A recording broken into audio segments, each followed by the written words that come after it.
بسم اللہ الرحمن الرحیم۔ السلام علیکم۔ صبح میری بارات تھی۔ اچانک آدھی رات کو میری آنکھ کھلی تو باہر شور سنائی دیا۔ میں باہر نکلی تو سب مجھے عجیب سی نظروں سے گھورنے لگے، کیونکہ بھابھی نے میرے کمرے سے کسی کو نکلتے دیکھا تھا۔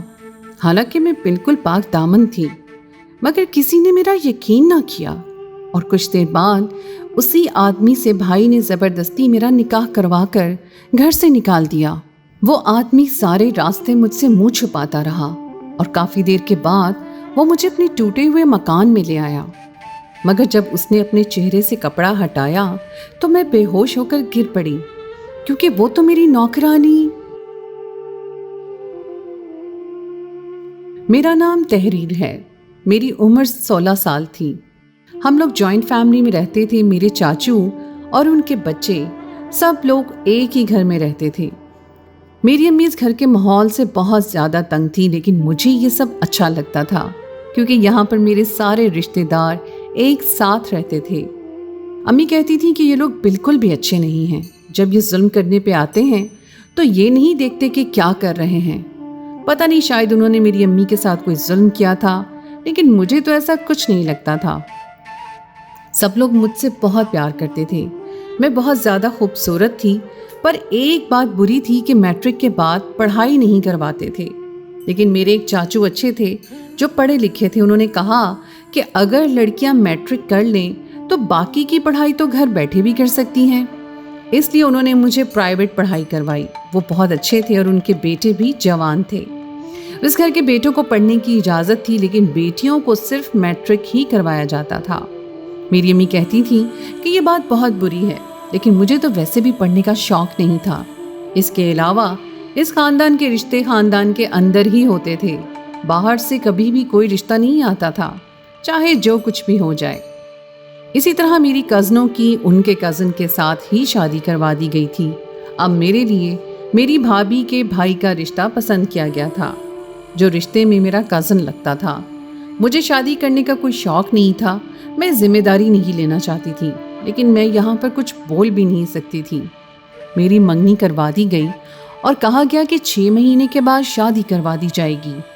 یہاں پر کام کرنے کے لیے بہت سارے نوکر تھے۔